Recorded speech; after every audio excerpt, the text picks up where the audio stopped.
Boa noite a todos, sejam bem-vindos à Escola Urântia e hoje nós teríamos o prazer de receber a Vânia Kisner, que está de volta conosco e vai apresentar para nós o documento 155.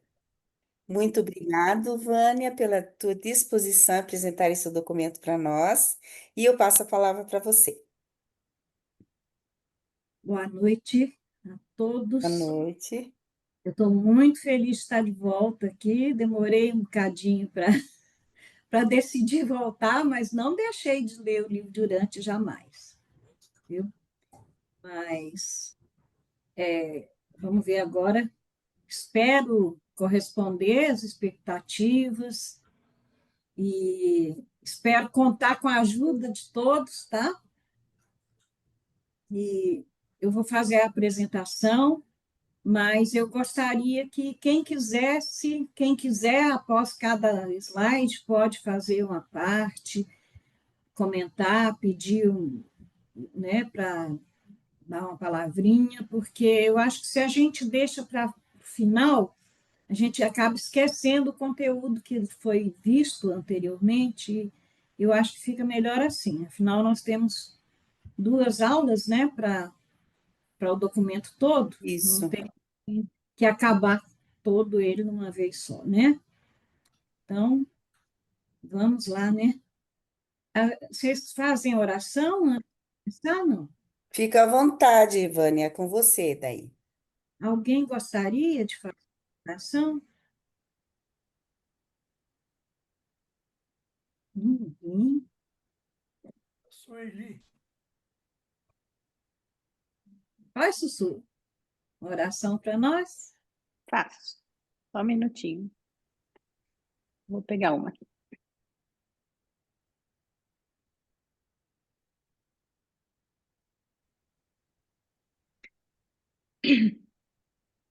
Pai universal, fonte eterna de luz e de amor, te agradecemos por cada dia que nos concedes, por cada amanhecer que nos ilumina e renova as nossas esperanças.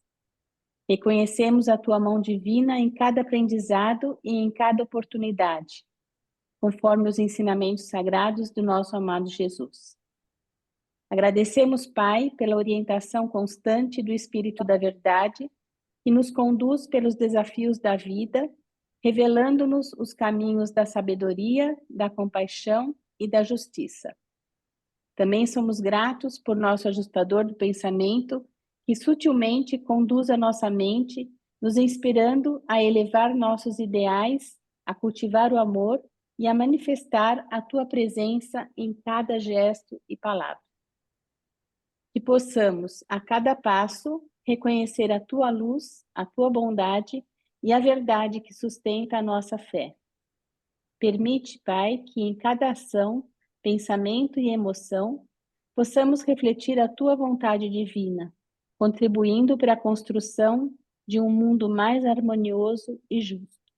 Amém. Amém. Então, vamos lá, compartilhar a tela.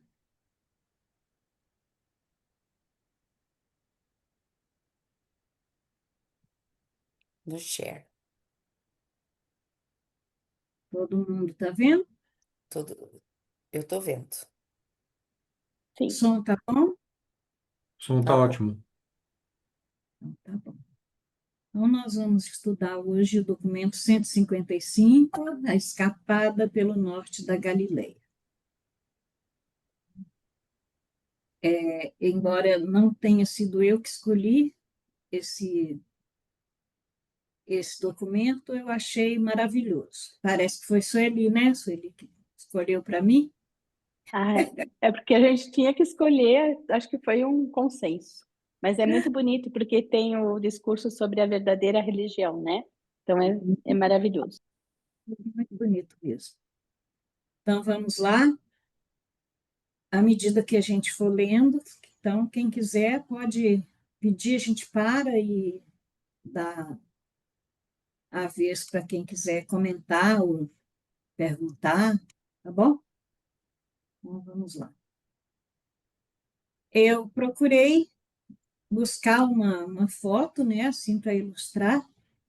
Aí, o Mar da Galileia, e eu achei muito linda essa foto, bem antiga também, talvez seja daquela época. Ó, o Fernando conseguiu entrar, eu acho, não? Então, vamos lá. Tá tentando.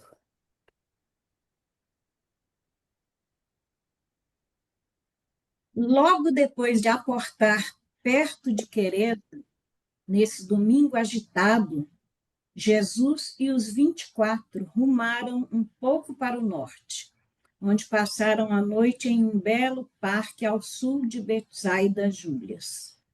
Eu tentei achar um belo parque, mas a foto de Betsaida Júlias que a gente conseguiu hoje não tem muito de belo, não, né, gente? Mas ilustra alguma coisa do que é o local, né? Estavam ambientados com esse local de acampamento, tendo estado lá em dias passados. Antes de se retirar para dormir, o mestre reuniu seus seguidores em torno de si e discutiu com eles sobre os planos para o projeto da campanha que fariam em. É Betanéia mesmo? Que está no livro, está assim. É Betanéia mesmo? Batané. Pelo... Bataneia. eu fiquei em dúvida. Pelo norte da Galileia e pela costa fenícia. Então, foi aí que ele deu início, né, esse estudo junto com os 24 seguidores, e ele começou por fazer essa pergunta: por que os pagãos se enfurecem? Disse Jesus: deveríeis todos lembrar de como o salmista falou nestas épocas, dizendo: por que se enfurecem os pagãos e os povos conspiram em vão? Os reis da terra coroam-se a si próprios, e os governantes do povo fazem conselhos entre si contra o Senhor e seus consagrados, dizendo: façamos as correntes da misericórdia em pedaços e livremos dos laços do amor. Eu acho que isso aqui a gente está vendo acontecer aqui, né? Hoje, aqui na Terra e aqui no Brasil, né, gente? Hoje vedes que isso se cumpre diante dos vossos olhos, mas não vereis cumprido o restante da profecia do salmista, pois ele manteve ideias errôneas sobre o Filho do Homem e sua missão na Terra. O meu reino funda-se no amor, é proclamado na misericórdia e é estabelecido por meio do serviço não egoísta. Meu Pai não se assenta no céu rindo em menosprezo dos pagãos. Alguém quer comentar isso aqui? Porque eu acho que tem tanta coisa que a gente vê acontecer hoje nos nossos governos, né? Principalmente aqui no que a gente está vendo hoje no Brasil acontecendo, e indo todos contra o que o Senhor trouxe, né? E o Senhor nos trouxe de mensagens. É mesmo a perseguição, né, Evânia? A perseguição aos cristãos, ela continua aí no mundo inteiro. E muitos morrem por causa da religião, né? Muitos são assassinados, realmente, são presos, né, perseguidos. E, inclusive, a igreja, ela ora, reza muito por causa dessas perseguições, né? Ela ora para que isso não continue, mas sempre houve e continua ainda hoje com mais força, inclusive no Brasil.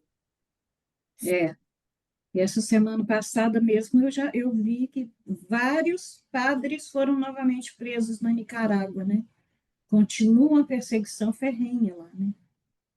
Então, quando será que nós vamos nos ver livres desse tipo de atitude pelos governos, né?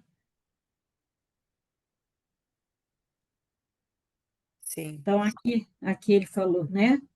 Meu pai não se assenta no céu, rindo em menosprezo dos pagãos. Ele não fica irado no seu grande desprazer. Verdadeira é a promessa de que o filho terá por herança todos os chamados pagãos.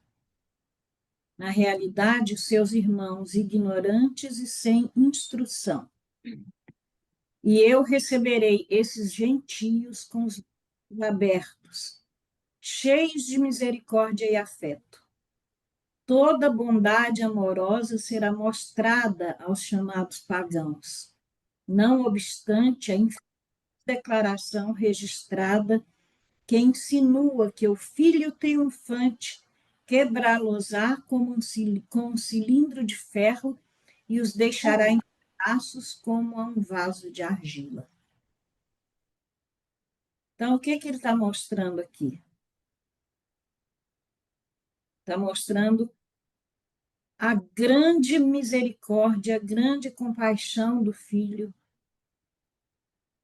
por todos os filhos ignorantes e sem instrução que ainda estão, que naquela época estavam e que continuam hoje do mesmo jeito, né? E continua abrindo os braços para receber esses gentios, né? Cheios de misericórdia e afeto. Benditos somos todos nós que aceitamos, que acreditamos, que compreendemos, né? Porque a ignorância ainda graça muito aqui nessa terra, nesse planeta. Sim, o Né? Roberto levantou a mão, Vânia. Quem? Ah, Roberto, por favor, Roberto, esteja à vontade. Olha, obrigado, Vânia. Bem-vindo. Olha, eu creio que Deus é amor, Deus é positividade, inclusive com os pagãos. E aí ele faz uma referência de uma passagem na Bíblia, onde ele diz que o filho triunfante quebrá-lo-ás com cilindro de ferro. Isso é menção a uma passagem da Bíblia. Mas Uhum. Deus não é essa raiva, não é essa violência. É criança, e ele fala para São José: eu não posso acreditar que o meu Pai no céu me ame menos que você. Ele falou para São José: Deus é Deus de amor, não é um Deus de raiva, de violência. É o que eu creio que Jesus Cristo está dizendo aí. Ele é positividade, ele é bondade. Assim é o nosso Deus. É, com tudo que até hoje, desde mais de 2000 anos atrás, ele comentava com seus seguidores, continua tudo do mesmo jeito, né? Infelizmente, mas a bondade, misericórdia e afeto dele também continua disposto a abrir os braços e recebê-los a todos, né? Desde que haja arrependimento, né? Ele diz: beijai o filho para que ele não fique com raiva e para que não pereçais quando a sua ira for inflamada. E vós que vivestes comigo, bem sabeis que a raiva e a ira não são uma parte do estabelecimento do reino do céu nos corações dos homens. Mas o salmista apercebeu-se da verdadeira luz ao terminar a sua exortação, diz, quando ao terminar a sua exortação disse: Abençoados aqueles que põem a confiança neste Filho.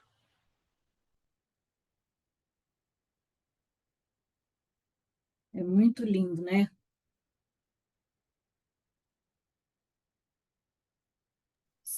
Maravilhoso. Podem falar. Não, maravilhoso, eu tava falando. Maravilhoso. Jesus continuou a ensinar aos 24, dizendo: os pagãos não ficam sem uma desculpa quando se enfurecem conosco. Sendo pequeno e estreito seu ponto de vista, leva-os a serem capazes de concentrar as suas energias entusiasticamente. A sua meta está bem próxima deles e é mais ou menos visível, razão pela qual seus esforços são valentes e a sua execução é eficiente. Vós que tendes professado a entrada no reino do céu, sois de todo vacilantes demais e indefinidos ao conduzirdes os vossos ensinamentos. Os pagãos dão golpes diretos para conseguir os seus objetivos. Vós sois culpados por possuírem demasiadas aspirações crônicas. Então, aí eu entendo que ele fez uma comparação entre os 24, na forma como eles conduziam os ensinamentos, né, quando iam pregar, e a forma como os pagãos recebiam aqueles ensinamentos. E talvez eu esteja errada aqui na minha interpretação, mas ele está mostrando a eles que talvez a forma como eles devem ensinar não deve ser tão vacilante, né, ao conduzir os ensinamentos deles. Que acho que eles estavam recebendo assim, muito golpe contrário, né? Eles ensinavam, mas eles não aceitavam. E mais para frente aí a gente vai ver que realmente aconteceu assim. Alguém quer falar alguma coisa? Não? Eu acho, Vânia, que ali é aquilo que você falou mesmo, né?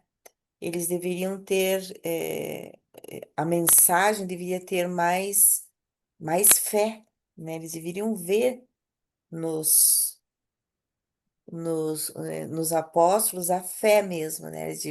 Para que mais firmeza nessa essa mensagem.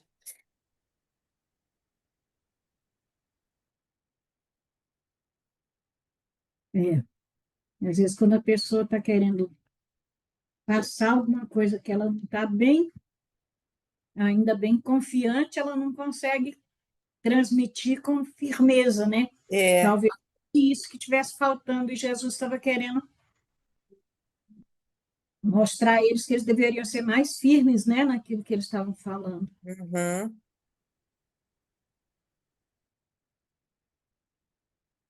Se desejardes entrar no reino, por que não tomarem um assalto espiritual, tal como os pagãos tomam uma cidade a qual eles sitiam? Dificilmente sereis dignos do reino se o vosso serviço consistir tão primariamente em uma atitude de lamentar o passado, em queixumes quanto ao presente e em esperanças vãs para o futuro. Isso aqui é um ensinamento para nós também, né? Nós temos que deixar de lamentar o passado, deixar de queixar quanto ao presente e ter esperanças reais para o futuro, né? Eu acho que nada está tão atual quanto tudo isso que está sendo dito aqui, né? Por que os pagãos se enfurecem? Porque não conhecem a verdade. E vós, por que enlanguecei-vos em desejos fúteis? Porque não sabeis obedecer à verdade. Cessai com os vossos anseios inúteis e ide em frente com braveza, fazendo aquilo que diz respeito ao estabelecimento do reino.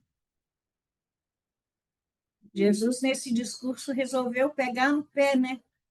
Puxar a orelha deles.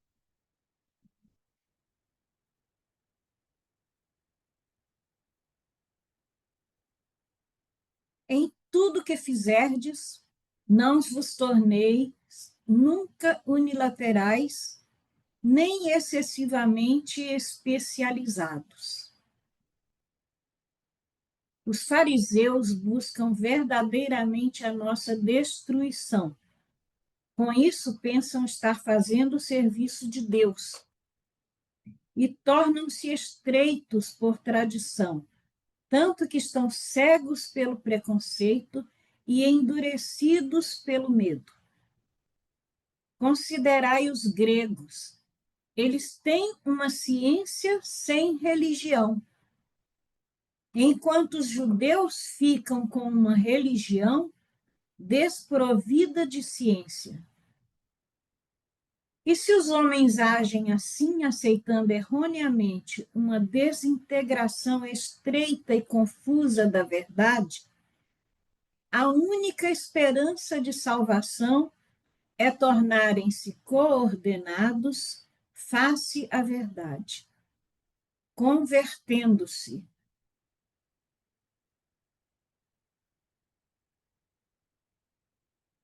Pois é. Eu achei interessante aí, né? Os gregos têm uma ciência sem religião. E os judeus têm a religião apartada da ciência. Hoje parece que está mudando isso, né? Muitas coisas a ciência já está voltando para o reconhecimento, né, de Deus. E vamos esperar que a coisa mude, né? Sim.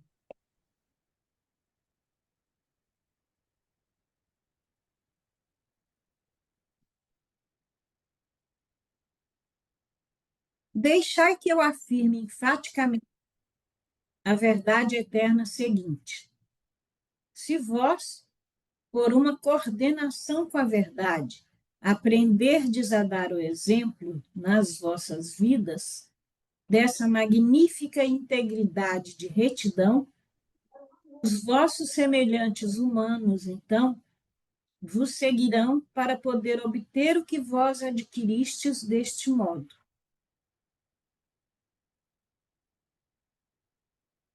Aí, o que nós temos que dar o exemplo, né? Ele quer que eles deem o exemplo de retidão na vida deles. Toda a vida de Jesus foi exemplar, né? Toda a vida dele foi demonstrando o que era para ser feito. Ele deu o exemplo de tudo. Então, o exemplo de Jesus é o que nós temos que ter para seguir e obter o que nós adquirimos desse modo, né? Para poder aí realmente conseguir a evolução para o reino. A medida pela qual os buscadores da verdade são atraídos para vós representa a medida do vosso dom de verdade, a vossa retidão. A escala na qual vós tendes de vos delongar na vossa mensagem ao povo, de um certo modo, é a medida da vossa incapacidade de viver a vida reta e íntegra, a vida coordenada em relação à verdade. Essa aqui que é a Sueli. Oi, Maria Alanis, tudo bem? Até que enfim, a minha filha estava ajudando aqui. Arrumei uma confusão no computador que eu não sei muito bem. Agora deu certo. Que bom. Obrigada, Sueli. Desculpe. Imagina. Eu perdi meia hora. continuar. E muitas outras coisas o Mestre ensinou aos seus apóstolos e evangelistas, antes que eles lhe dessem boa noite e fossem descansar nos seus travesseiros.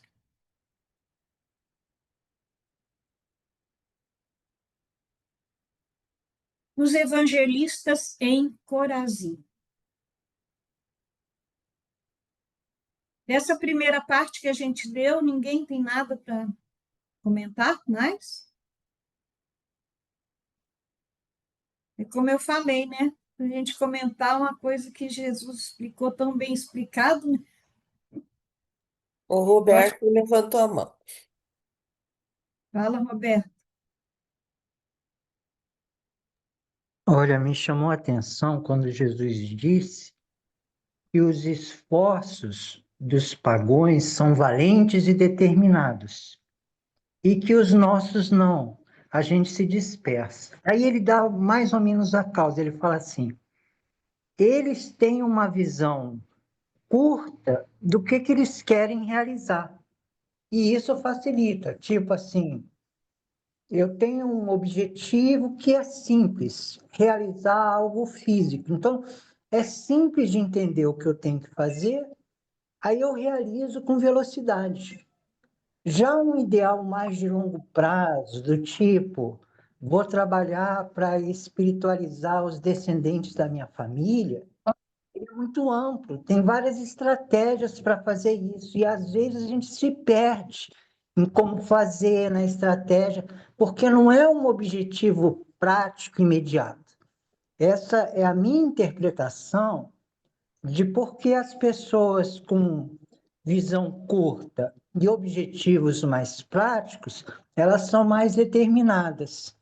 E os espiritualistas, idealistas, com aqueles ideais grandiosos, eles ficam meio dispersos em saber como vão fazer as coisas. É. E, na verdade, acho que ele trouxe muita informação em pouco tempo, né? A gente está levando mais de 2.000 anos para conseguir absorver, e olha lá, hein? A gente não consegue absorver tudo, né?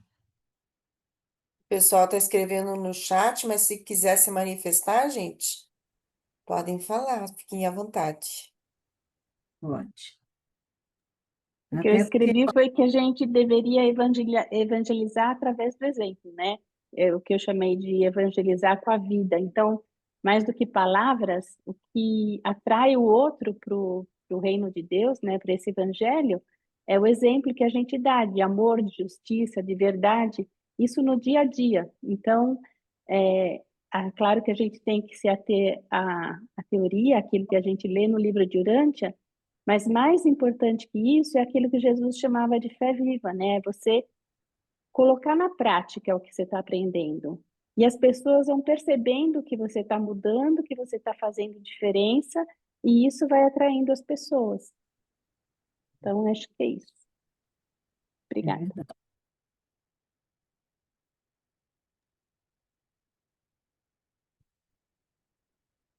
Os Verdade. evangelistas.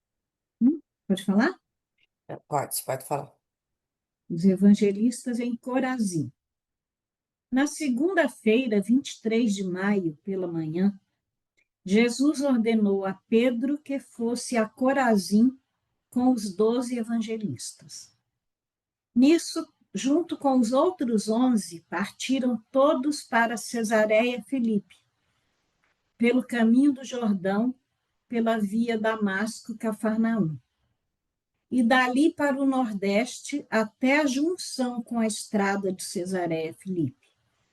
E então, entrando naquela cidade, lá permaneceram ensinando por 2 semanas.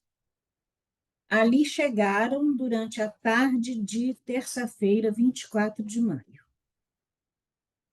Pedro e os evangelistas permaneceram em Corazim por 2 semanas, pregando o evangelho do reino a um pequeno, mas fervoroso grupo de crentes. Porém, eles não se viram capazes de conquistar muitos novos convertidos. Nenhuma cidade em toda a Galileia rendeu tão poucas almas para o reino quanto Corazim. Aí eu busquei aqui uma foto de Corazim e me deparei com essa foto aqui, a cidade amaldiçoada de Israel. E tem um link que eu deixei aí também, gente, porque é um vídeo muito interessante. Esse link traz um vídeo com aquela Aline, que faz aquela série Israel com a Aline, e ela fala sobre Corazim, Cafarnaum e Betsaida.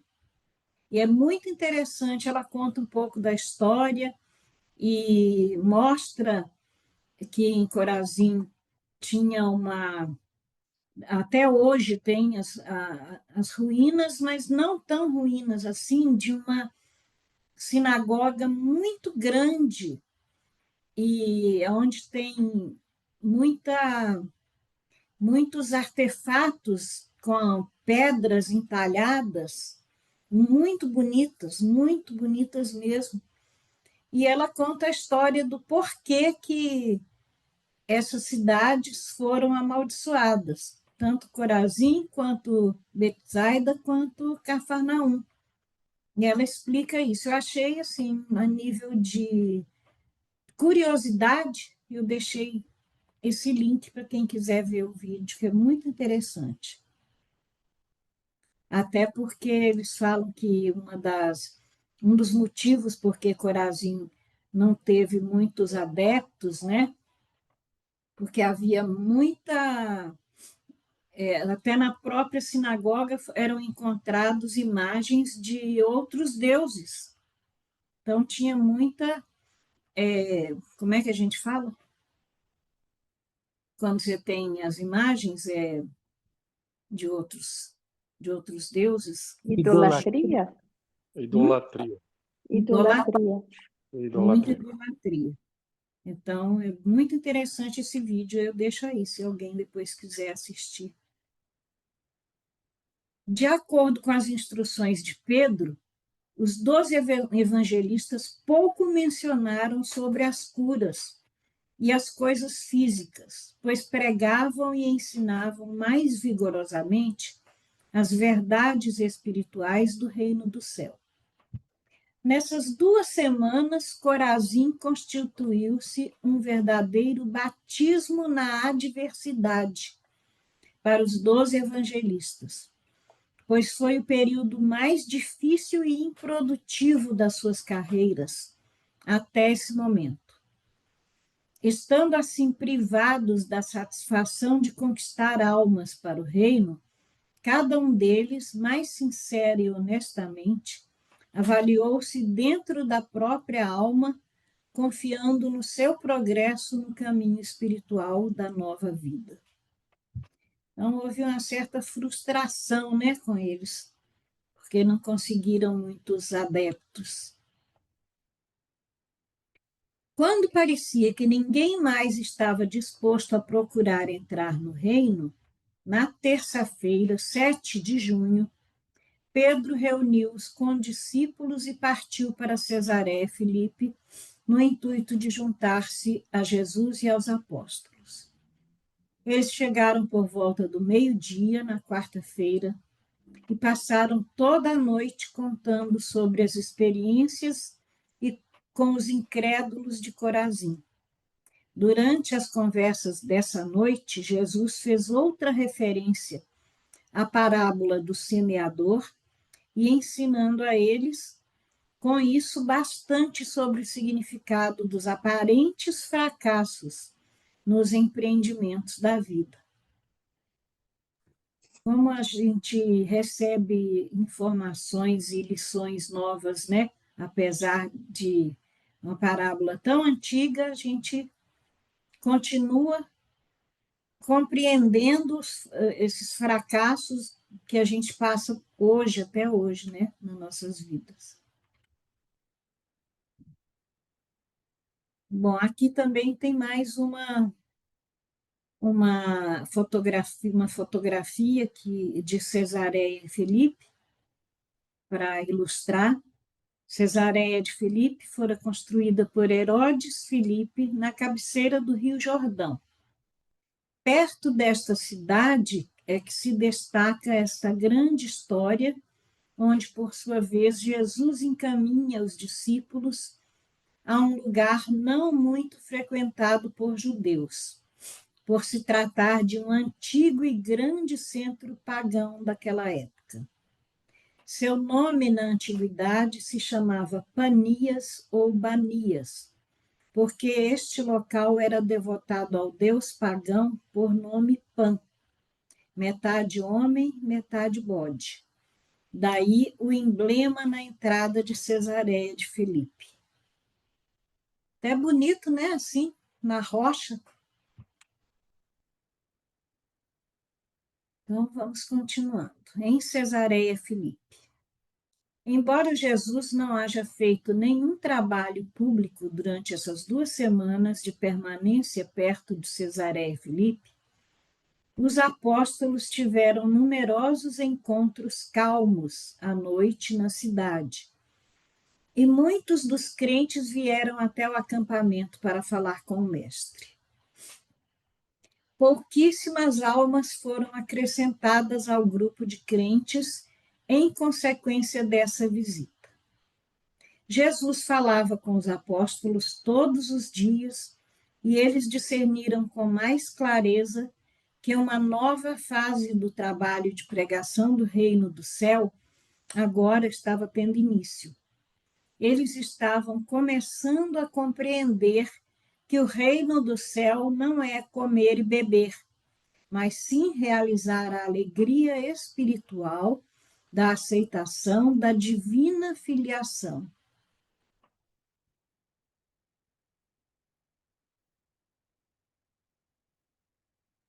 A permanência em Cesareia Filipe foi um teste real para os 11 apóstolos. Foi um período difícil de 2 semanas que viveram. Eles estavam ainda deprimidos, sentindo falta do estímulo periódico da personalidade entusiástica de Pedro. Nesses momentos era verdadeiramente uma grande aventura de provações acreditar em Jesus e continuar seguindo. Embora tenham convertido poucas pessoas durante essas 2 semanas, eles aprenderam muitas coisas que seriam de bastante proveito das conferências diárias com o mestre. Imagino que deve ter sido um período muito proveitoso com o mestre, né? Essas conversas dos apóstolos e dos evangelistas com o mestre. Os apóstolos aprenderam que os judeus estavam espiritualmente estagnados e moribundos, porque eles haviam cristalizado a verdade em um credo. Pois quando a verdade é formulada como sendo uma linha limite de exclusividade, útil para que uns se considerem mais virtuosos do que os outros, em vez de servir como indicadora de norteamento para o progresso espiritual, esses ensinamentos perdem seu poder criativo e provedor da vida e passam a ser meramente conservadores da fossilização.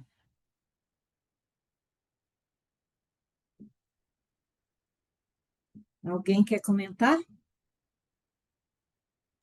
Não, eu fico pensando, né? Eu acho que, será que aqui Jesus estava falando dos rituais? Esse credo que ele fala aqui, né? Não sei se alguém, que os judeus, eles tinham fossilizado, né, a religião num credo. Eu Acho acho que em que todos os rituais, né, da religião judaica, que eles têm tantos rituais, mais rituais do que qualquer outra coisa. Uma vez eu li, não sei quantos rituais que eram, cento e pouco. Então, acho que isso...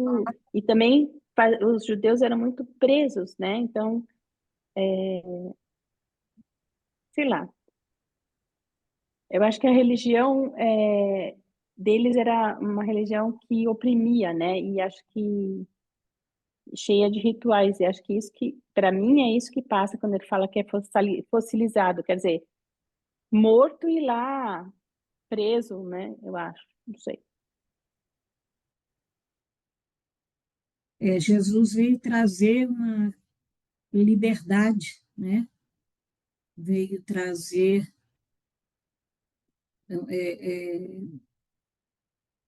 veio trazer tanta coisa nova para eles e eles não aceitaram, né?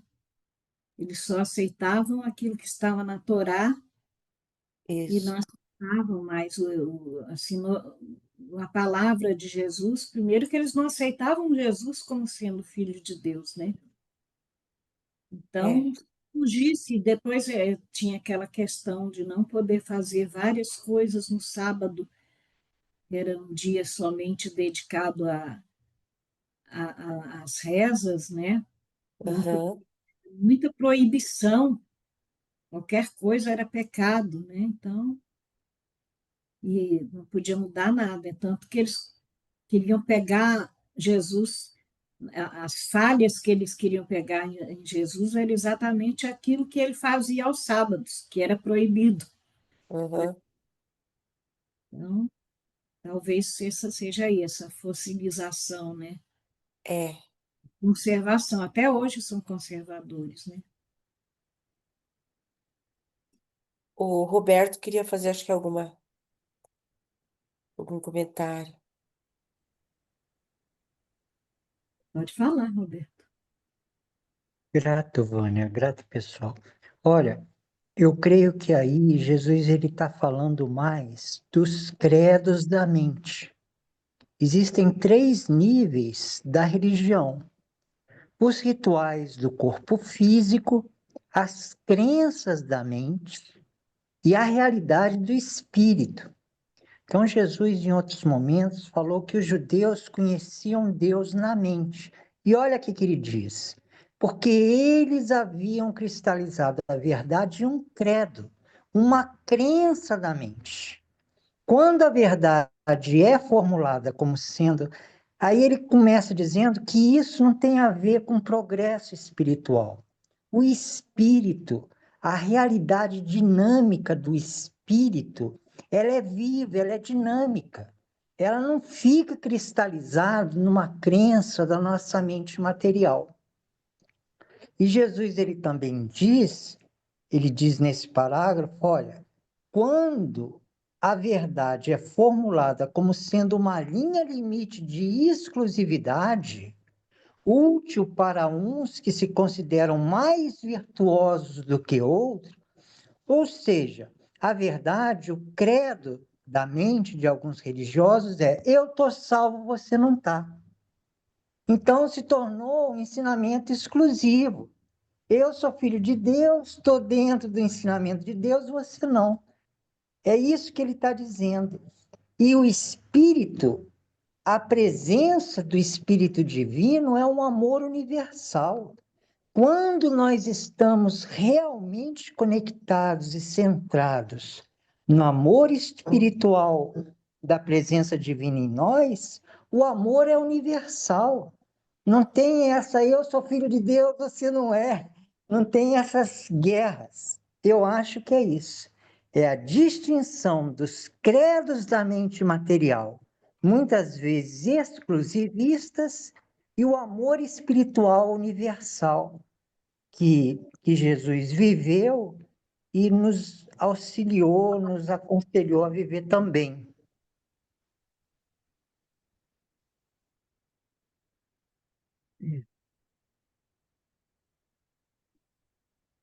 São formas de ver, né?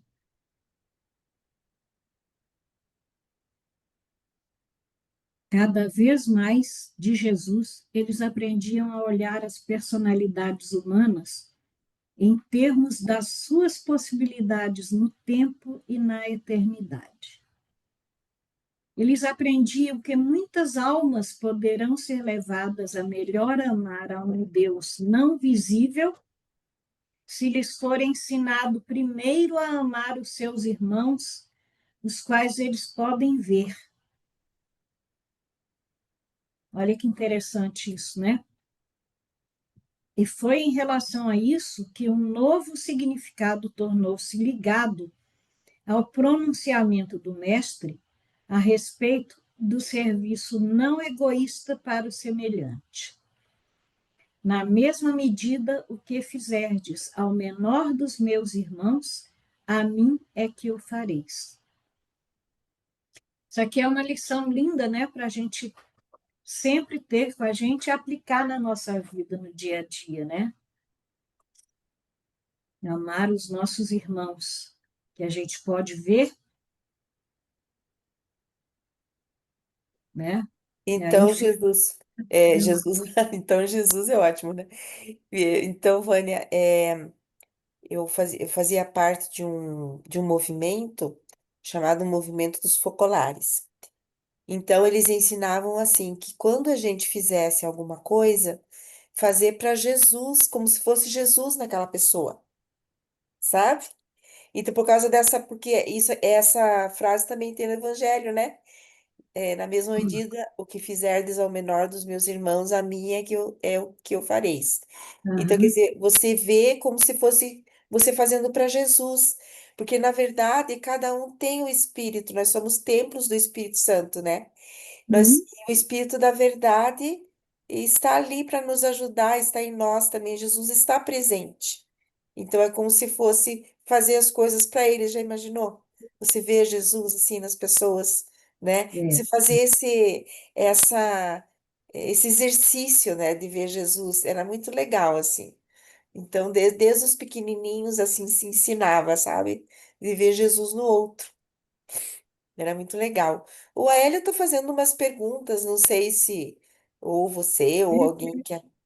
Ele está eu fazendo não, Você não quer fazer ao vivo e a cores, Aélio? pois é, porque eu não vejo aqui as É, perguntas. porque passa muito rápido. Prefiro não. Vou escrever. Hoje eu prefiro escrever. Tá Obrigado. bom. Não sei, a gente pode então, ó, tem uma aqui que ele pergunta, pelo menos uma, né? Ele faz várias perguntas. Deixa eu ver aqui. Acho que sobre a fossilização. Que ele perguntou aqui, o que significa conservadores da fossilização? Deixa eu voltar ali. É aqui, né? Os apóstolos Conservadores da aprenderam que os fossilização. judeus estavam espiritualmente estagnados e moribundos, pois que eles haviam. Ah, tá, é lá embaixo. Cristalizada a verdade em um credo.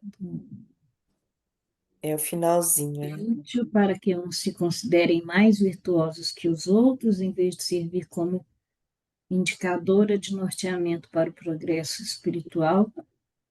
Esses ensinamentos perdem seu poder criativo e provedor da vida e passam a ser meramente conservadores da fossilização. Hum.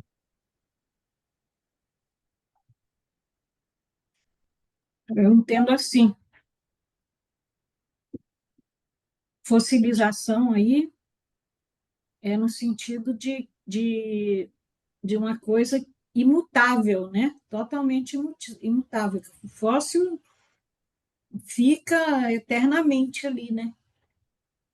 Então, os ensinamentos dos judeus, eles não aceitavam mudanças, né? Certo? Cristo trouxe muitas mudanças, muitas coisas novas, No, muitas I know formas, your number, no. I don't wanna give a mine and no. né? Desculpe o barulho aqui. Então, eu acho assim, eles não aceitavam mudanças, o ensinamento era aquele e não podia sair daquilo. Então, eram conservadores, eles não tinham não aceitavam os ensinamentos que tinham poder criativo. Eles eram extremamente conservadores daqueles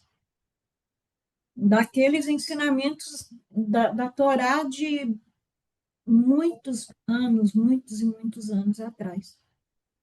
Né? Não sei como eu entendi.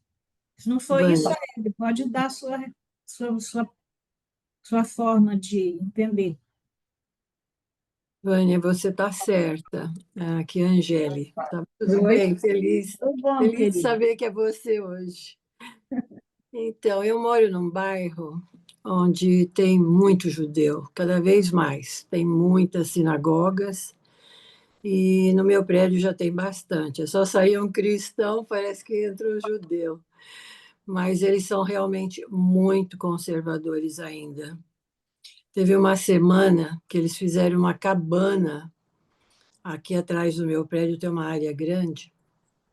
Eles conseguiram fazer uma cabana. A gente fala cabana, mas é um negócio assim bem elaborado, sabe? Muito bonito. E colocaram mesa e faziam as refeições dentro dessa cabana, que era o ritual deles daquela semana. E eu vejo que alguns não sobem, moram em andares altos e sobem, e no sábado eles não pegam elevador, não, eles sobem É, as escadas mesmo. E assim, você vê eles paramentados ainda com aquelas roupas, né, exóticas, e eles são realmente conservadores até hoje. Mas são gente muito boa, eu tenho muitos amigos e me dou super bem com eles. é, eu sou meio suspeita porque eu sou judia. Eu sou de família judia. Sou de família, não, não sou de pai e mãe.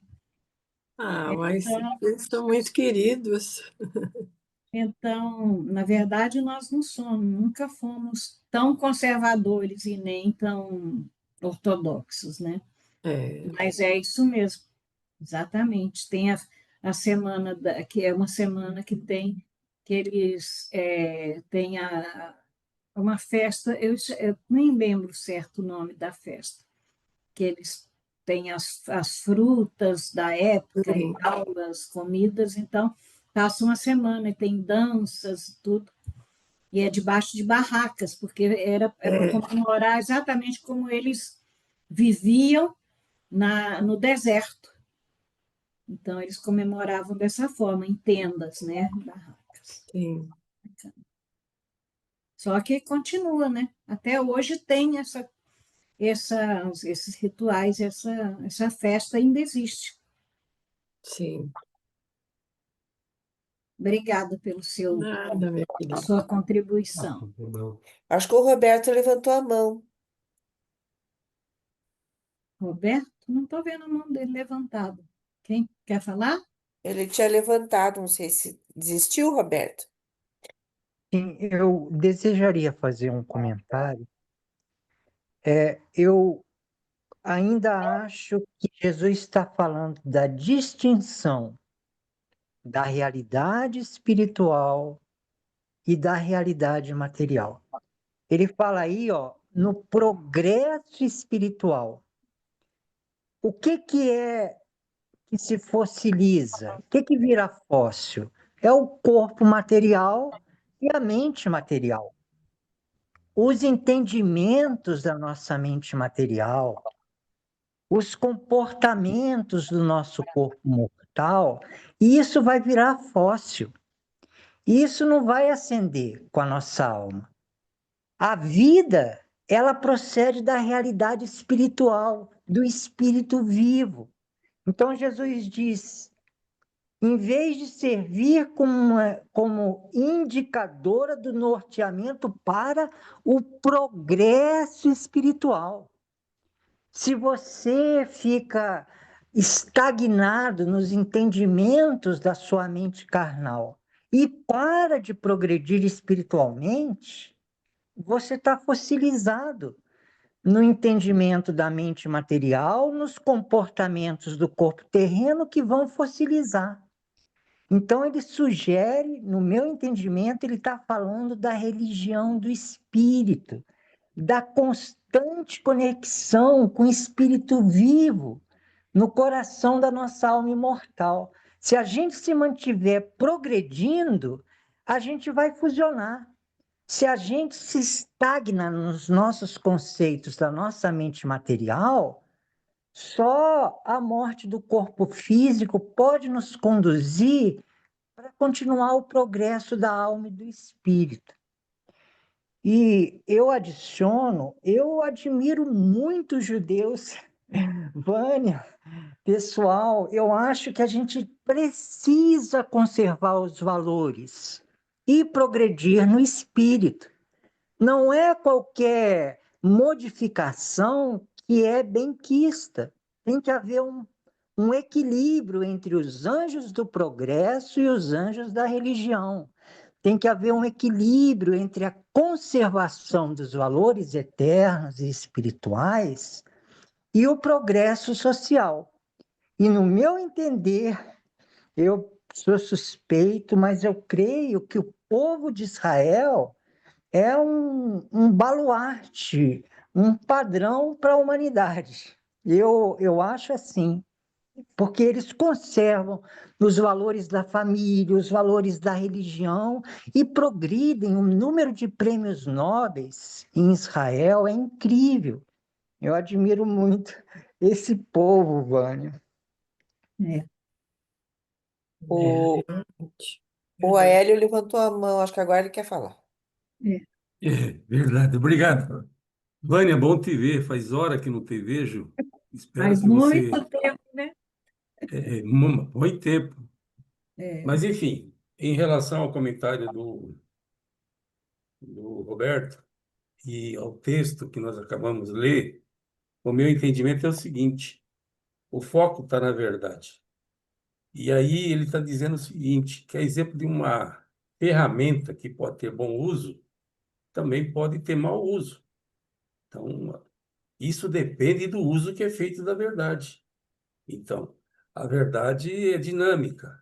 E se você, como no começo do parágrafo, usar a verdade de modo equivocado para jactar-se, para se achar, enfim, a última Coca-Cola, ou você acaba, por assim dizer, em cima de uma ferramenta boa, fazendo mau uso. E diz o seguinte: a verdade, ela tem que servir como guiamento, como um mapa, como uma luz na direção, na direção do progresso espiritual. Então, os judeus acreditavam que os profetas e os patriarcas todos trouxeram trouxeram a palavra de Deus, trouxeram a verdade, trouxeram a luz. E o que acabou acontecendo, segundo nós estamos aprendendo nos ensinamentos do livro durante, é que esses líderes usaram essa verdade de uma maneira equivocada. Fossilizaram no sentido de que eles deram uma interpretação prejudicial. Então, aqui, na verdade, para mim, o entendimento é: cuidado com o uso que você faz do conhecimento, porque você pode, ao invés de se auto-beneficiar e beneficiar os outros, você pode fazer justamente o contrário. É Esse é o meu verdade, entendimento. Obrigado. verdade. Tem tudo, né, na vida. É assim. Vânia, deixa eu te contar. Eu sou filiada na Provida e eu ainda tenho um pezinho na Igreja Católica. De vez em quando eu ainda assisto missa. E, assim, moro aqui num bairro com muitas igrejas à volta, conheço todas elas, e já fui catequista no passado de uma delas. E, assim, é um bairro com muitos judeus. E eu nunca entrei numa igreja católica aqui do meu bairro, que eu moro há 51 anos aqui no mesmo prédio e no mesmo bairro, e nunca vi alguém me dizer dentro da igreja católica: olha, aquela pessoa se converteu ao cristianismo, por isso que ela está frequentando aqui a igreja católica. Só que sou filiada na Provida, Você não tem ideia o que tem de judeu convertido dentro da Provida e que dão palestras e aulas e que quando fazem a Provida, eles acabam querendo ir para Israel, ver a linha do tempo da vida de Jesus, querem se interessam assim a fundo a saber tudo sobre Jesus. E na nossa família nós temos casamentos de judeus que começaram a frequentar a Provida e acabaram virando cristãos e casaram com primos nossos.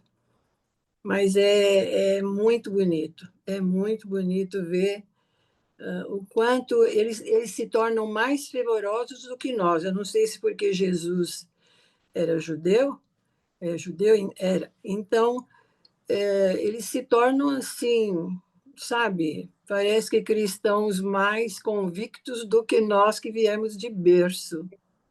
É muito bonito. Só isso. Eu tenho talvez seja uma informação, porque eu vi um documento, foi um vídeo de um rabino de Israel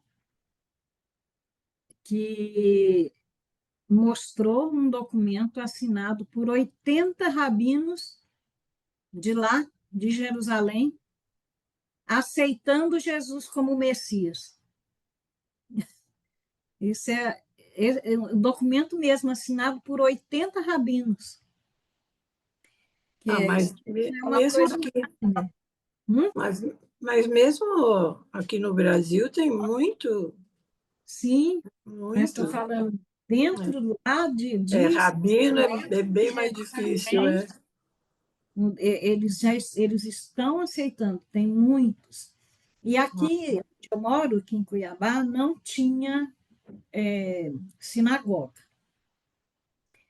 Agora nós temos uma sinagoga, mas uma sinagoga que foi formada de uma forma diferente. Ela foi formada por cristãos que descobriram que a sua origem era judia e resolveram se converter ao judaísmo, mas Olha, são judeus cristãos. ah, legal. Então, tem essa sinagoga e tem rabino que vem para, na época das festas, fazer os rituais todos tal. Então, são judeus messiânicos, mas formados, a maioria são cristãos convertidos ao judaísmo, porque descobriram a sua origem. Achei muito interessante isso também. É interessante mesmo. É,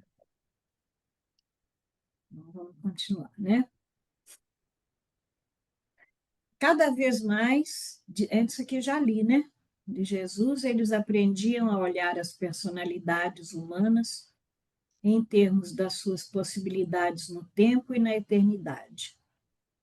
Eles aprendiam que muitas almas poderão ser levadas a melhor amar a um Deus não visível se lhes for ensinado primeiro a amar os seus irmãos, os quais eles podem ver. Nós já lemos esse slide. E foi em relação a isso que um novo significado tornou-se ligado ao pronunciamento do Mestre a respeito do serviço não egoísta para o semelhante. Na mesma medida o que fizerdes ao menor dos meus irmãos, a mim é o que fareis. Acho que já foi comentado também, né? Vamos dar continuidade, né? Uma das grandes lições dessa estada em Cesareia teve a ver com a origem das tradições religiosas, com o grave perigo de permitir o senso do sagrado de tornar-se vinculado a coisas não sagradas, às ideias comuns ou aos acontecimentos cotidianos. Convictos ficaram todos, depois de uma certa conferência, com o ensinamento sobre a verdadeira religião, de que esta é, para o homem, a lealdade sincera às suas convicções mais elevadas e verdadeiras. Alguém quer comentar isso aqui? A verdadeira religião é para o homem a lealdade sincera às suas convicções mais elevadas e verdadeiras. Jesus advertiu aos seus crentes de que, se suas aspirações religiosas fossem apenas materiais, um conhecimento crescente da natureza iria, por um deslocamento progressivo da origem sobrenatural das coisas, em última instância, privá-los da sua fé em Deus. Mas que, se a sua religião fosse espiritual, nunca o progresso da ciência física perturbaria a sua fé colocada nas realidades eternas e nos valores divinos. Quem quer comentar isso aqui, Roberto? Sim, eu quero. Isso é muito importante. Olha o que Jesus fala, que se as aspirações religiosas fossem apenas materiais, o conhecimento científico as abalaria. Mas que se a nossa religião for espiritual, nunca o progresso da ciência física perturbaria a nossa fé nas realidades eternas e nos valores divinos. O meu comentário é a lembrança do ensinamento do livro de Urântia, que a realidade espiritual é totalmente pessoal e espiritual. A personalidade absoluta do Filho Eterno é espírito puro, é pessoa pura, é qualidade pura.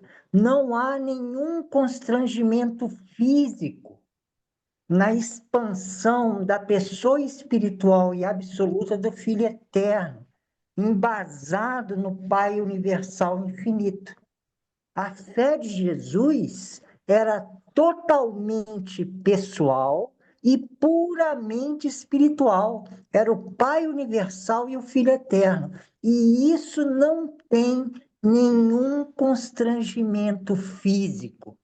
A realidade espiritual é qualitativa, ela não é física. Por isso que Jesus afirma, eu vou ler de novo.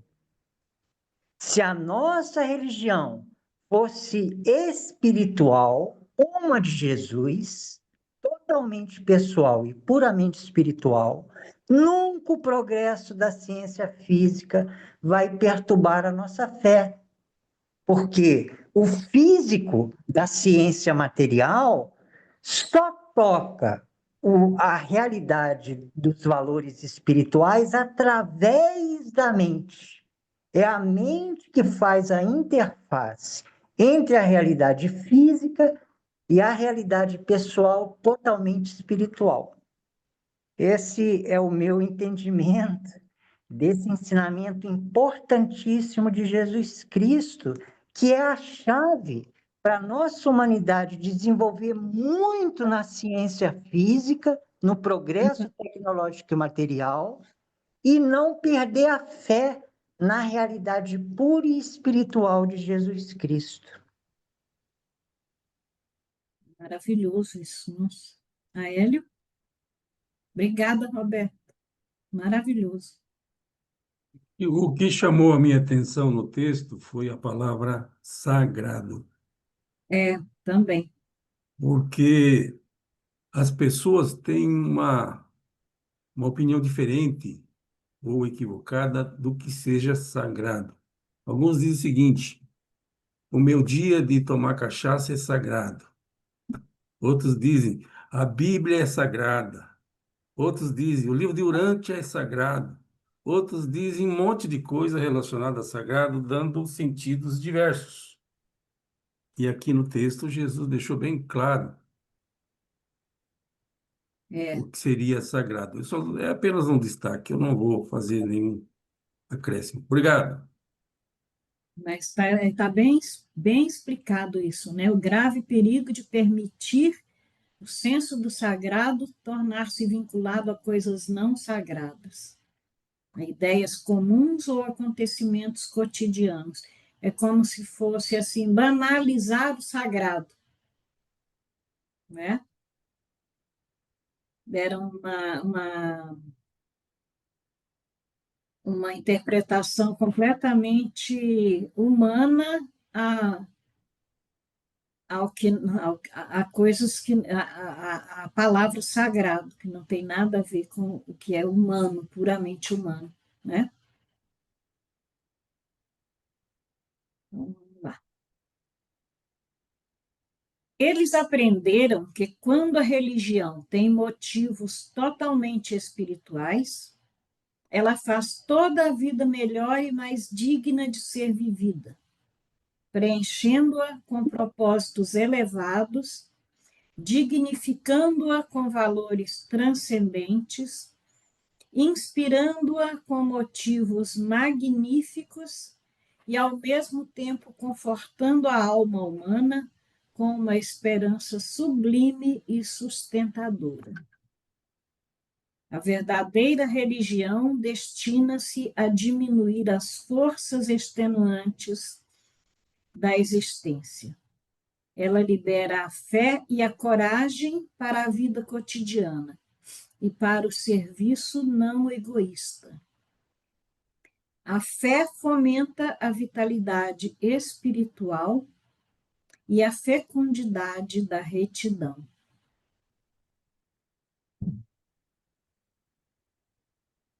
Nossa, maravilhoso.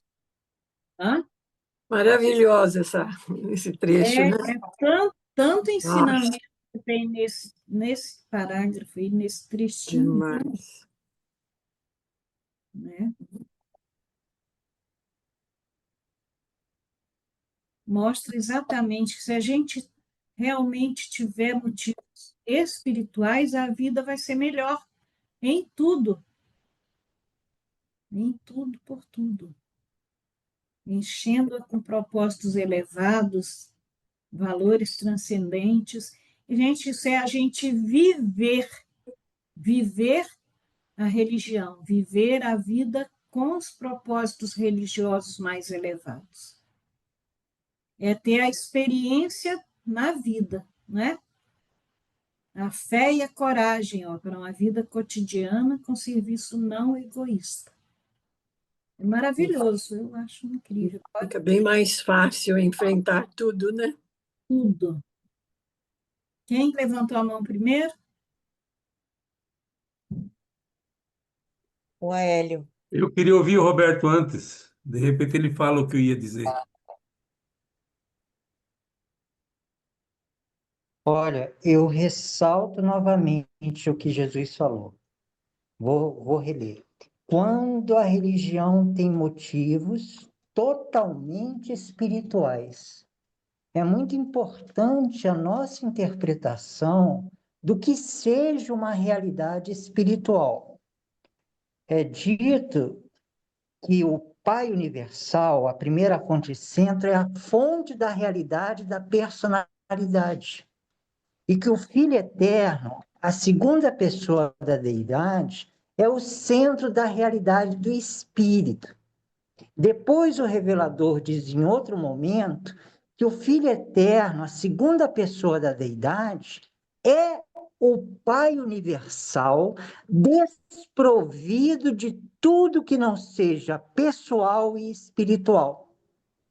Então, eu reforço o entendimento que Deus, a pessoa espiritual de Deus, o Filho Eterno, é personalidade pura, é qualidade pura, é espírito e amor puro, sem nenhum constrangimento físico. E que se a nossa religião, os nossos motivos forem totalmente espirituais, como Jesus falou, eles vão ser totalmente pessoais e espirituais. Você sabe o que é você amar uma pessoa pela pessoa que ela é, sem nenhuma segunda intenção? Às vezes a gente se aproxima de outras pessoas porque é rica, porque é bonita, porque nos faz companhia. Mas quando você ama aquela pessoa única, a personalidade única que aquele outro é, ela se torna insubstituível, porque nenhuma pessoa é igual a outra. Cada pessoa é única. Então, o amor totalmente pessoal e espiritual, que é o amor de Deus, ele ama cada pessoa única pela pessoa que ele é, sem nenhuma segunda intenção. Se a gente alcançar os motivos totalmente espirituais, como Jesus falou, a gente encontra a realidade pessoal e espiritual pura, sem nenhum constrangimento físico. Essa é a essência, no meu entender, do amor espiritual que nos religa à pessoa de Deus.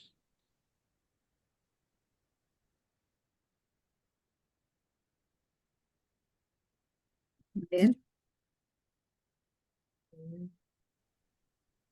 É minha vez de falar?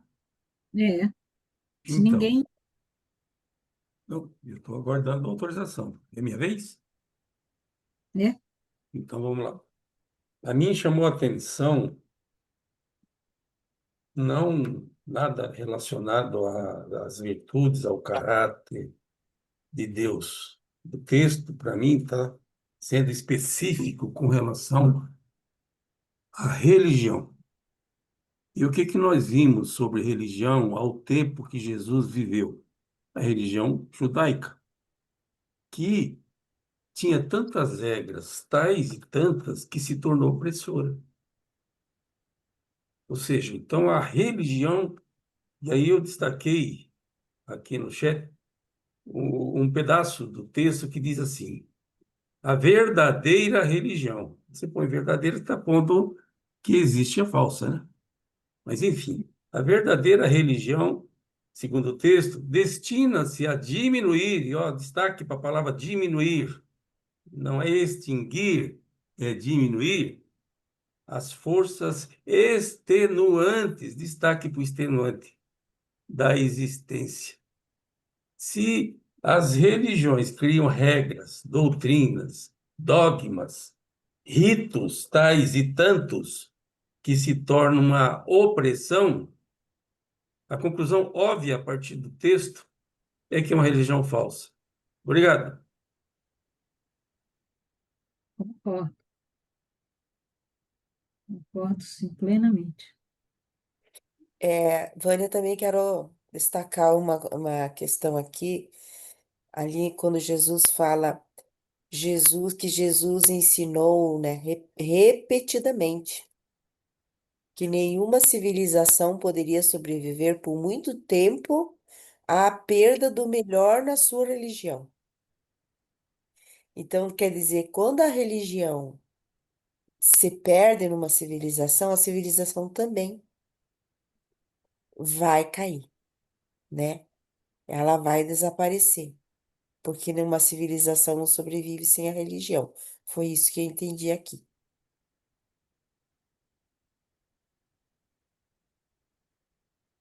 Vamos ler esse parágrafo, que eu não tinha lido esse, você já entrou no próximo, né? Já explicou o que você está achando. Ah, eu já tô adiante. Então, deixa eu ler aqui. Jesus ensinou repetidamente aos seus apóstolos que nenhuma civilização poderia sobreviver por muito tempo à perda do melhor na sua religião, que é o que você acabou de falar. Aham.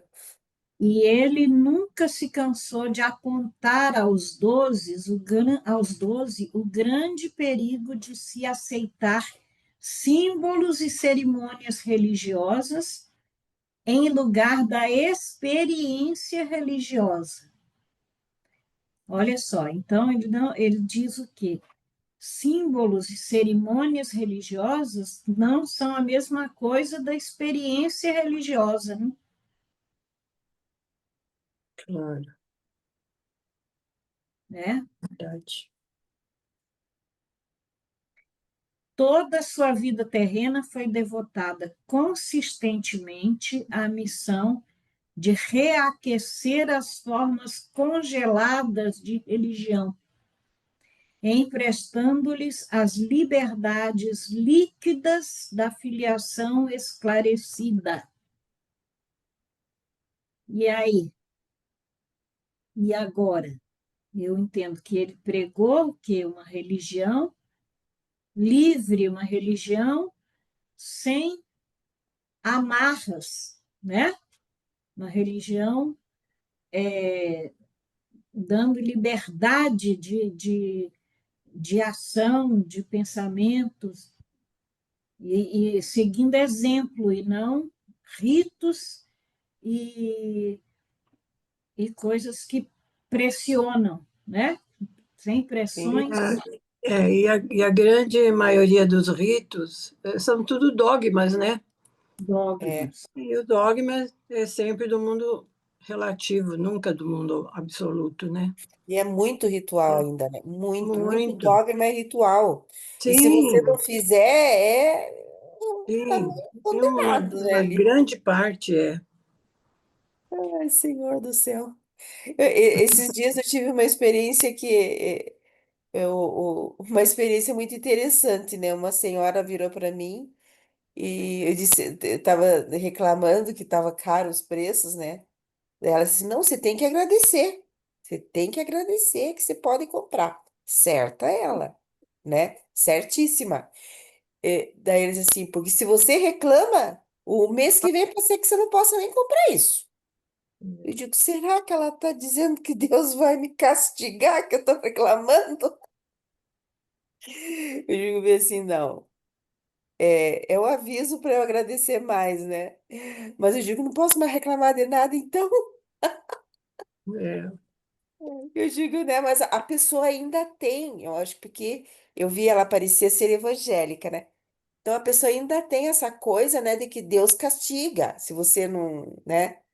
Que Deus vai castigar, né?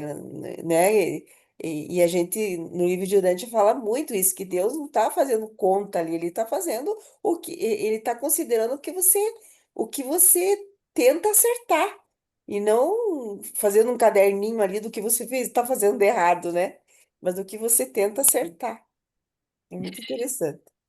Mas essa questão aí, a gente tem muito ritual. Eu lembrei muito, por exemplo, de um ritual da Igreja Católica esse ano, né? Que é o ano do jubileu.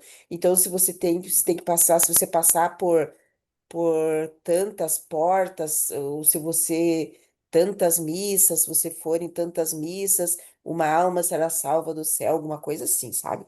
é. Sairá do purgatório. Então, tem essas crenças, né? E fora tantas outras coisas que você tem que fazer lá, porque é tudo dos rituais. E hoje os jovens não estão mais nessa vibe, não. Eles já estão vendo que isso parece ser assim alguma coisa que oprime, né? Alguma coisa que não está muito certo, né? Eu tenho um grande amigo ele leu o livro de Urântia quando eu tinha meu grupo aqui de leitores. Ele foi que leu, ele marcou o dia que ele começou, o dia que ele terminou, era o que mais participava e tudo. Para ele não tem nada igual Urântia. Só que ele adora ritual, adora. Então, ele toda hora vai num lugar e vai no outro, porque ele adora isso, se identifica, gosta. Ele falou: não, para mim o livro de Urântia é o certo, é tudo, mas eu amo estar dentro do ritual. Então eu falei: tá bem, cada um com seu cada um, né? É verdade, com o seu caminho. Agora eu fiquei curiosa. Qual é a linha dele para seguir ritual? Ah, ele não tem, ele é xamã, ele, ele Ah, ele é gosta de espírita. a vida intraterrena, ele tem uma variedade muito grande. Eu não É bem sei, ecumênico. ele gosta disso. Eu falei: ah, meu Deus, tá bem, ele sabe. Aí, né? Quem conhece a verdade tem. a liberdade de aceitar ou não, ou aceitar e aceitar outros também, na hora ele vai ter que decidir, né? Vamos lá. A caminho da Fenícia. Acho que o Aélio está com a mão levantada. Ai, desculpa, Hélio, não vi. Pode falar, é naquele anterior? Então, eu destaquei aqui, e eu vou ler e depois eu comento. Jesus ensinou repetidamente, reiteradamente, aos seus apóstolos que nenhuma civilização, destaque para a palavra civilização, poderia sobreviver por muito tempo, destaque para muito tempo, à perda do melhor da sua religião. Então, Jesus ensinou para aqueles discípulos, para aquele discípulo dele, indiano, sobre as religiões ao tempo que ele viveu aqui na Terra, em Urântia. E essas religiões todas, de um modo geral, permanecem existindo até os nossos dias. Para Jesus, ele estava, e para os apóstolos, ele estava falando do futuro, ou seja, estava falando de profecia, estava profetizando. Mas para nós, olhando para trás, 2000 anos já é passado, já não é futuro, é passado. E o que foi dito ali ainda não se concretizou. Então, quem acompanha a história de perto, vou ficar só entre as cristãs, a maior delas sendo a Icar, quanta coisa aconteceu nesses 2000 anos, assim, reprovável. Não só apenas os ritos, mas, enfim, aconteceram muitas coisas terríveis, terríveis, terríveis, terríveis. E essa religião, posso falar das outras, representa 50% dos cristãos, entre os cristãos. E ainda não aconteceu o que está dito no parágrafo que eu acabei de ler, que não poderia sobreviver por muito tempo. Nós podemos interpretar muito tempo de várias maneiras. Você pode achar que 10 anos é muito, 100, 1000, enfim, são 2000 anos. Talvez alguns entendam que é muito tempo, talvez alguns E entendam que elas é pouco continuam. tempo, mas a verdade é um conceito relativo. Mas o destaque ainda não aconteceu o que Jesus falou, a bem da verdade. Essas religiões todas, e não é exclusivamente a ICAR, já fizeram tanta bandalheira e continuam fazendo bandalheiras tais, tantas, enganando tanta gente de boa fé. Eu fui maçom por muitos anos. E o que mais me irritava na maçonaria, ao tempo que eu era ativo, hoje eu sou adormecido, são os rituais. Para mim aquilo era tudo ridículo, coisa mais ridícula do mundo. E como eu não tenho papas na língua, eu acabei falando isso para quem não devia. Eu achava tudo aquilo uma estupidez. Então, quem gosta de rituais, quem gosta de mantras, está conspirando contra os ensinamentos que nós acabamos de ler. Obrigado. Tem razão. Até hoje não mudou nada, né? Continua tendo esses rituais, essas religiões cheias de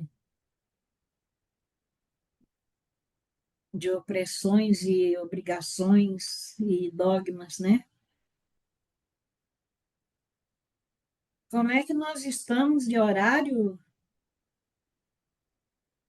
Então, a gente poderia ou parar aqui, acho que poderia, porque já são 9 e, deixa eu ver Sim, aqui, nove e trinta e 35. cinco. Então, nós poderíamos parar aqui e começar do o 4, 5 e 6, deixar para a semana que vem. O que você acha? Eu estou por vocês, para mim não tem problema nenhum. É que agora também eu acho que já está caminhando mais para o final já do documento, né? A gente ainda tem semana que vem. Não, porque tem esse, o 4, esse é curtinho, né? Esse aqui. Mas Ah, tem o 5 e o 6 que são mais longos, e daí eu acho que eles vão. demandar um tempo maior para perguntas ou comentários, né? Posso ler esse 4 e depois Isso. o 5 e o 6, né? Essa Uhum. As 5 e 6 deixamos para semana que vem, né? Só uma pergunta, vai ter sorteio hoje? Vai. Então eu Vai, sou né, de opinião Sueli? que a gente deve deixar para a próxima. E Eu vamos para o também sou, sorteio, eu porque o acho que sorteio vai poderia demandar deixar uns para a 15 semana minutos, que vem também. Esse Inclusive a 4. 4? Ah, Aham, então. inclusive a 4. porque é um preâmbulo porque vai falar da da verdadeira religião, né? Aham. esse aqui deixa para a Eu semana acho porque que esse vem, né? daí e aí o 4, 5, 6, eles falam mais ou menos a mesma coisa. A mesma Ah, coisa não, né? Um é complementar da outra. sim, lógico, vai seguindo. Eu também acho que sim. Então, nós podemos passar para, como é que se diz, para o sorteio. Vai ter sorteio, né, Sueli? Sim, claro. Aham, nós podemos passar para o sorteio, então, né? E terminar, deixar essas outras para semana que vem, tudo bem, Vânia? Tudo bem para mim. Pode fechar então aqui Aham, isso. o compartilhamento, Pode fechar o compartilhamento.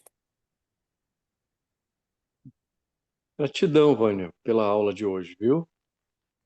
né? Gratidão.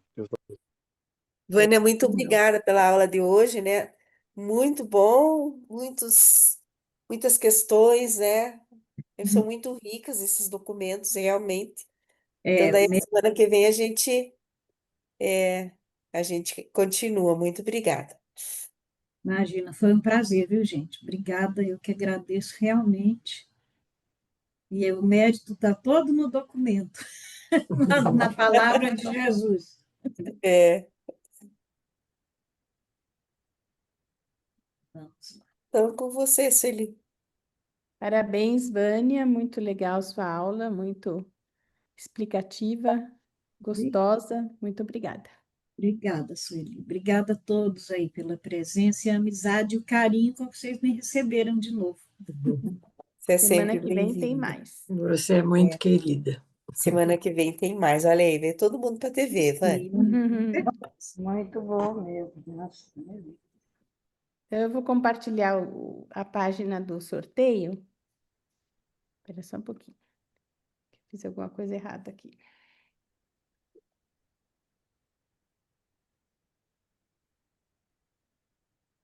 Uhum.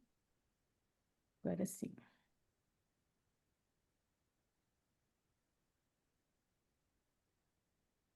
Aí eu só preciso da sua ajuda, Lilian. Tá. É, Vânia, Angele, Bernadette, O meu nome pode tirar. tá. Milton, Por favor, Lilian, eu já recebi há pouco meu. tá, Obrigado. tá bom. Moacir,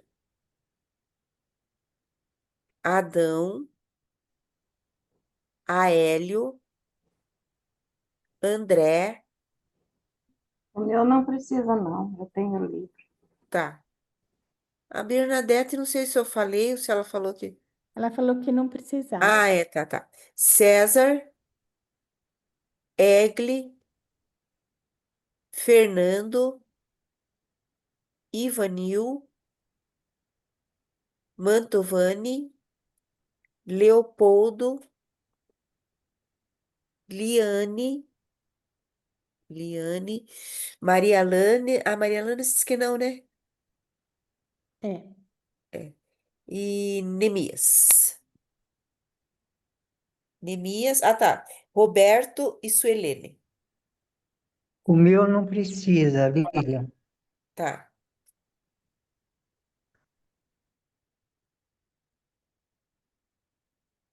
Vânia, Angele, Moacir, Adão, Aélio, André, César, Egli, Fernando, Ivanil, Mantovani, Leopoldo, Liane, Nemias e Suelene. Faltou alguém? Então, vamos lá. E... Angele. Ai, Olha, que bom! Parabéns, Angélica. Parabéns. Ai, que legal. Eu estou aqui Bom, falando com o Roberto no chat. Espera aí, Parabéns. não dá. Fila de espera. Uhum, Eu fico falando do livro para meio mundo. que legal. Que Então, bom, é muito bom. Eu bom. gosto de ganhar para poder ir passando. Isso mesmo. Mas o Roberto disse que pela Amazon, às vezes, tem umas ofertas também muito boas, não é? Uhum, Então, Às eu vezes comprei um tem. livro na Amazon. Se alguém souber e puder me avisar, eu agradeço. tá Tá legal. bom, então. Parabéns, Angélica. Obrigada pela Parabéns. presença de todos e esperamos que todos estejam aqui semana que vem. Isso, Tá Feliz ótimo. Natal Obrigada, Vânia, amanhã. novamente. Obrigada, Boas gente. noites, Feliz obrigado. Natal, pessoal. obrigado, Vânia. Bom Obrigado a Boa todos. Natal. Boa noite. noite. Ó, Boa noite a todos. Boa Direto noite. de Muito casa. obrigado. Até Até amanhã. quarta-feira. Tchau. Até segunda. É segunda, é isso Obrigada, mesmo. Sueli, por ter ajudado a entrar hoje. Não, imagina. Pode sempre pedir. Gratidão, Vânia.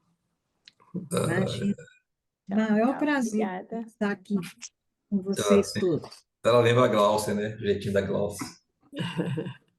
Boa noite, pessoal. Fica com Deus, todo mundo aí. Amém. Obrigada. Bye, bye.